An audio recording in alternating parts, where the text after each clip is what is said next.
Hello and welcome to another episode of Woodward's Watercolours. Well, here we are, Bertie the Bongo and I have arrived at the beautiful Ross's Point in Sligo in County Sligo. I was going to say County Donegal, but that wouldn't be good.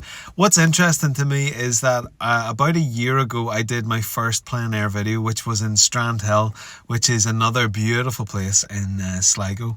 I have the good cause to come down here at least once a year, and it is just such a beautiful place. So I'm going to see if the drone can fly in some of the wind that's out here, but my plan is to do really plein air, probably in the van actually, because it's going to be really comfortable. But well, do you call that plein air? I'm here. I'm actually physically here. Bertie the Bongo lets me do it in much more comfortable surroundings. So anyway, great to have you along. Really excited to do this one. Lovely to be in this place. I'm going to try and send the drone up. If I don't get the drone up, I will take some just footage from the ground. But we'll see if we can get the drone up and get some shots of this beautiful place. So come on, let's make a start.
So, managed to get the drone up, and the absolute joy of having this campervan, which is just so good, is I'm getting to make myself a little cup of just standard tea tonight, nothing too fancy. Oh, as he reaches across, I'm sitting on a slight hill, my little pot of my standard tea, and I actually had some milk in the van which I had forgotten about, which is actually still beautifully cold, not forgotten about for long before you all send in messages like "you total minger, Colin." But I am going to put my good old milk now. A friend at work got me this, my out of office. Well, actually this is my office, which is a joy. Isn't it lovely to do something that you love? So just get the milk in there with the tea bag. I know, I almost do that to annoy some of you.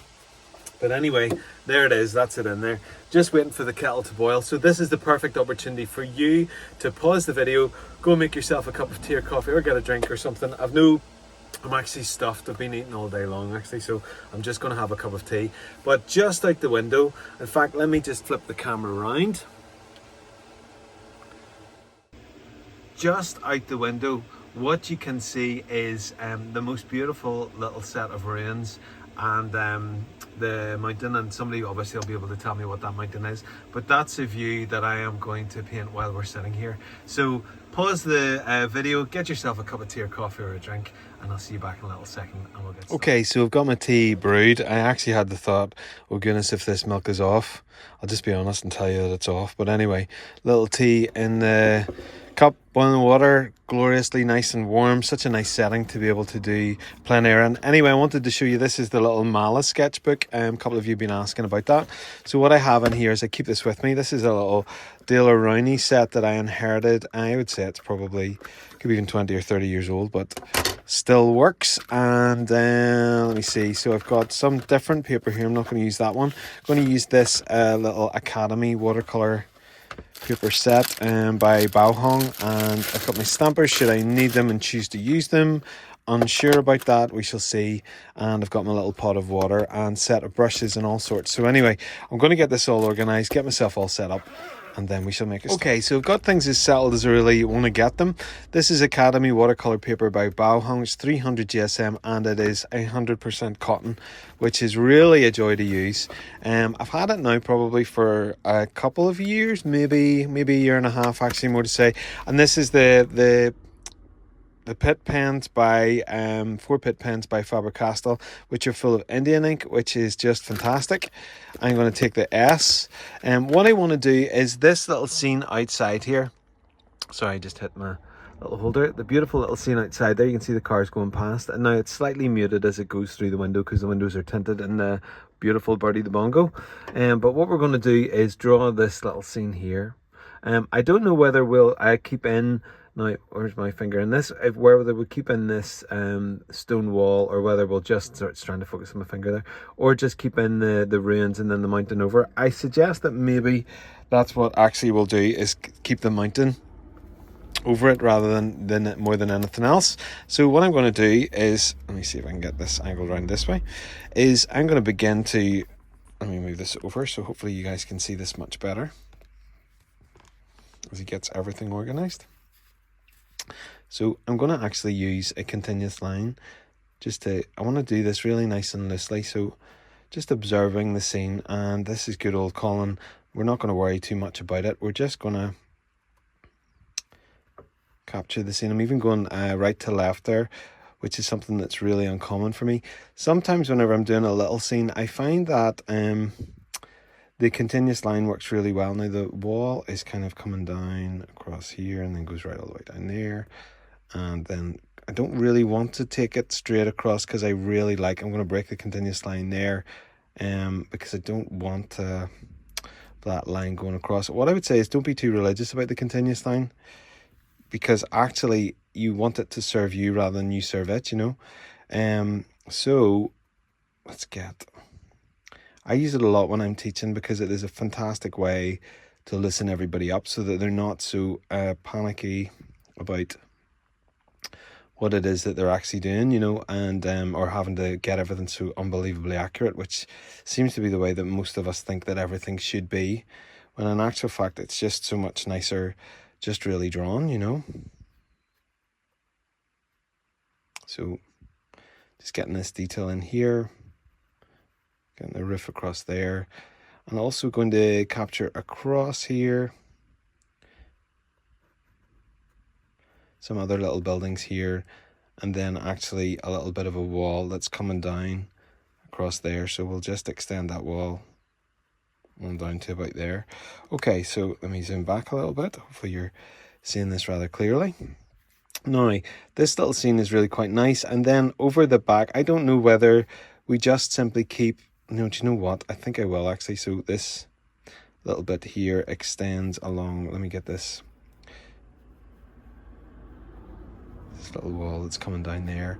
There's no wall there. There's a little bit of a wall on that side. We're going to leave the detail of the row of modern houses that are across there. I'm just going to very, very lightly hold the pen as it really captures some of one of those glorious Sligo hill mountain type places. And then they seem to go in like these nearly kind of mounds in Sligo. And then on down, just across here, down to that section there. And then there is just a little, what seems like, I was going to say a mountain range, but heaven knows what it is here. Okay, and we're just going to do a little signature here. And then we're just going to leave that pen work there for now. So it's the most basic pen work. Okay, so you can see that I've added in the stampers. I didn't want to bore you with that. Now, what I do want to do is do this one in under 10 minutes because the light is beginning to fade and I don't have massive amounts of light in here. But what I'm going to do is, let's move the paints over here. And what I'm going to do is, let's get the sky going here, okay? So I know this a little bit, but I am slightly unsure of it as well. So we're going to mix this and take whatever colours come. The thing is, this is a really lovely paper to work on because it is cotton. So let's get it down. And the thing that I love about the cotton paper is it really does give you lovely dry brushing, which I just think is just one of the most wonderful things. Just using the corner of the brush. So I should have shown you the little brush set that I have in my little Mala kit, and get a couple of splats in here. So what I have in the Mala kit is this gold Taklon synthetic set. This is the packaging that the Dealer Rowney simply come in. And what I want to do is, let's move then to the green of the grass. So just move it. So now the colours here, as I said to you, I'm not as familiar with them as I would be my normal sets. So what I tend to find is that whenever I'm using a different type of set, it takes me a bit of time to orientate myself to it. So I'm just going to jump in with the colours that I get. Now they're going to be much more vibrant than normal. And also, as I said, I'm wanting to work quickly on this because this is a little light fading scene. It's plein air, almost plein air. I'm just going to give the indication that there's a little bit of green happening over there too, on that section there. So what I would say to you is, when you have a new set of paints, do not be dismayed that it is going to take you time to get used to those new set of paints. It takes us all time, you know. So I think that that's something to really be very aware of and to not be afraid of either. Now the mountain that is in the distance has a very kind of a very dark kind of a green to it. So I'm just mixing these, touch of this more sort of viridian green into this. And I also don't want it to bleed, so just going to go quite carefully. Not the end of the world if it bleeds, like, but just wanting to move quite gently across to that part of the mountain. And then what I'll do is drop in, use that old wet on wet technique, and just drop in a little bit.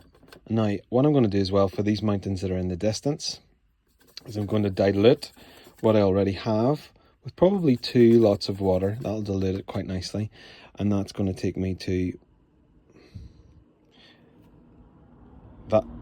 that's going to take me to what I am wanting here. Now it's a little too strong, so I will use the dab and grab. What I mean by the dab and grab, well, I squeeze off the water off my brush and just lift a little bit, and that'll give me a little bit of really what I'm looking for. Okay, so then I'm going to take a little bit of that tone, drop it into this one, mix those two together to find a sort of kind of an even point, and then we will begin to just give that idea of that kind of second layer. It's a little bit more in the distance.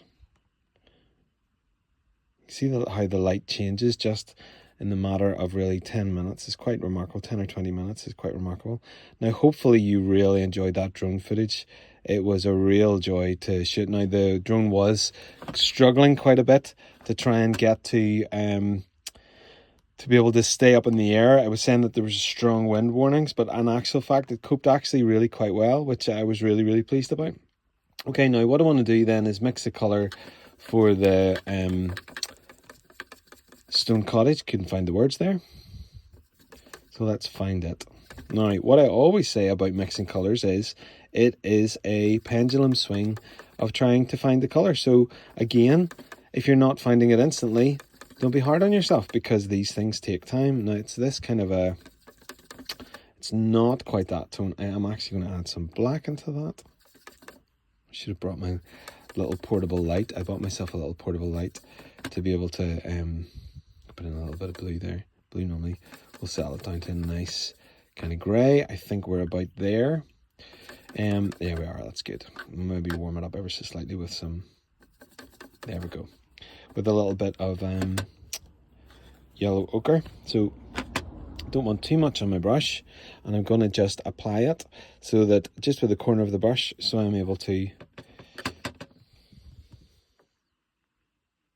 just get a little bit. Now that's bleeding ever so slightly, but again, that's all right.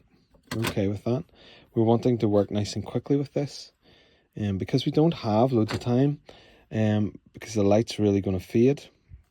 And isn't there something also really lovely about working really quite simply and not feeling the need to putting far too much information, because that's what you have always done and that's what you feel you always should do.